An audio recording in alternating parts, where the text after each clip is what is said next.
ఓం శ్రీ మహాగణాధిపతయే నమ. ఓం శ్రీ గురుభ్యో నమ. ఓం నమ శివాయ. మాఘపురాణం ఈరోజు 3వ రోజు వింధ్య పర్వతం గురించి తెలుసుకుందాం. దిలీపుని మాటలకు వశిష్ఠుడు మళ్ళీ ఇట్లా చెప్తున్నాడు. భూపాల, నేను తెలుపబోయే విషయము చాలా పురాతనమైంది. ఒకానొక సమయంలో వింధ్య హిమాలయ పర్వతాల మధ్యనున్న ప్రాంతంలో కాటకం కలిగెను. ఆ కరువు అన్ని వర్ణముల వారిని పీడించింది.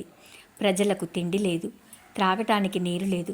అంటువ్యాధులు ప్రబలి జనులు పశువులు చాలా నష్టపడ్డాయి. అందువలన యజ్ఞయాగాది కార్యములు కానీ దేవతార్చనలు కానీ చేయలేకపోయారు. వనములందు తపస్సు చేసుకోను మునీశ్వరులు సహితం ఆ కరువుకు హాహాకారాలు చేసి ఆశ్రమాలు వదిలి వలసపోతున్నారు. అప్పుడు భృగు మహర్షి ఆ కరువు ప్రాంతంలోనే నివసించుచున్నాడు. రేవా నదీ తీరమందున్న ఫలవృక్షములు, పంట భూములు నీరు లేక బీడు పడిపోయాయి. త్రాగటానికి నీరు కూడా లభించటం లేదు. మహాతపస్వియగు భృగు మహర్షి కూడా ఆ కాటకమును తట్టుకోలేకపోయాడు. ఎన్నో సంవత్సరాల నుండి ఆ ప్రాంతమందు ఉండటం వలన అచటి నుండి కదలటానికి ఇష్టం లేకపోయినప్పటికీ విధి లేక హిమాలయ ప్రాంతాలకు వలస వెళ్ళాడు. హిమాలయ పర్వతాలకు పడమటి దిక్కున ఒక కొండచర్య ఉన్నది. ఆ కొండచర్య అచ్చకటనున్న కైలాస పర్వతానికి చాలా దగ్గరగా ఉంది. అది తెల్లగా కూడా ఉన్నది. ఆ కొండచర్య యందు ఇంద్రనీలములు ఉండుట వలన దగదగా మెరుస్తున్నది. మహర్షులు, సిద్ధులు, జ్ఞానులు ఆ కొండ వద్దకు వచ్చి శ్రీమన్నారాయణుని భక్తిభావంతో ప్రార్థించారు. అంతేకాక ఆ పర్వతము వద్దకు యక్షులు, గంధర్వులు వచ్చి విహరిస్తూ ఉంటారు అని వశిష్ఠుల వారు దిలీపునకు వివరించారు. అంతట దిలీపుడు వశిష్ఠునితో ఇట్లా పలికాడు. ఓ మహానుభావ, ఆ పర్వతమును గురించి చెప్పిన మాటలు నాకు ఆశ్చర్యమును కలుగజేశాయి. ఇంకనూ విశేషములున్న తెలుపగోరెదను అని ప్రార్థించాడు. మరల వశిష్ఠుల వారు ఇట్లా చెప్తూ ఉన్నారు. రాజా, నీ అభీష్టం ప్రకారమే వివరిస్తాను. సావధానుడవై ఆలకింపుము. ఆ పర్వతరాజము కడు వింత అయినది. దానిపైనున్న వింత చెట్లు, పురాతన వన్యమృగాలు, అనేక రకముల పక్షులతోనున్న ఆ అప్రోటం 30 యోజనముల పొడవు కలిగి 10 యోజనములు ఎత్తు కలది అయి అలరారుచుండెను. అటువంటి పర్వతం వద్దకు భృగు మహర్షి వచ్చి ఆ సుందర నయనానందకరమగు దృశ్యములను చూసి సంతోషించాడు. తాను తపస్సు చేసుకోవటానికి అదే మంచి అనుకూలమైన స్థలమని నిర్ణయించి ఆశ్రమం కట్టుకొని తపస్సు చేసుకుంటూ ఉన్నాడు. అట్లా కొంతకాలం గడిచిపోయింది. ఒకనాడు ఒక గంధర్వ యువకుడు భార్య సమేతుడై ఆ పర్వతం మీదకి వచ్చి తపమాచరిస్తూ ఉన్న భృగు మహర్షిని చూసి నమస్కరించి గద్గద స్వరంతో తన వృత్తాంతాన్ని ఇట్లు తెలియచేశాడు. గంధర్వ యువకుని వృత్తాంతాన్ని చెప్తున్నాడు. భృగు మహర్షి, నా కష్టమును ఏమని విన్నవింతును? నేను పూర్వజన్మలో చేసిన పుణ్యంఫలం వలన నాకు స్వర్గం ప్రాప్తించినా కూడా పులిమొగం నాకు కలిగినది.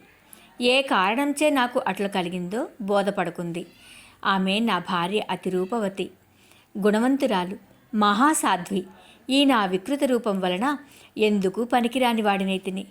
కనుక నా ఈ రూపానికి కారణమేమిటో వివరించి నా మనోబాధను తొలగింపచేయండి అని పరిపరి విధాలా ప్రార్థించాడు. భృగు మహర్షి గంధర్వుని దీనాలాపంను ఆలకించాడు.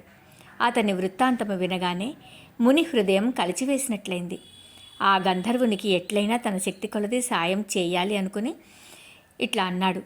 ఓ ఈ గాంధర్వ కుమారా, నీవు అదృష్టహీనుడవు. అదృష్టహీనత వలననే నీకు ఈ కష్టదశ కలిగింది.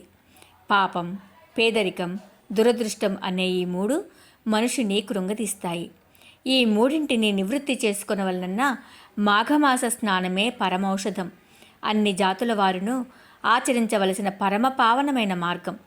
కావున నీవు నీ భార్యతో కూడా పర్వతం నుండి ప్రవహిస్తున్న నదిలో స్నానం చేయి.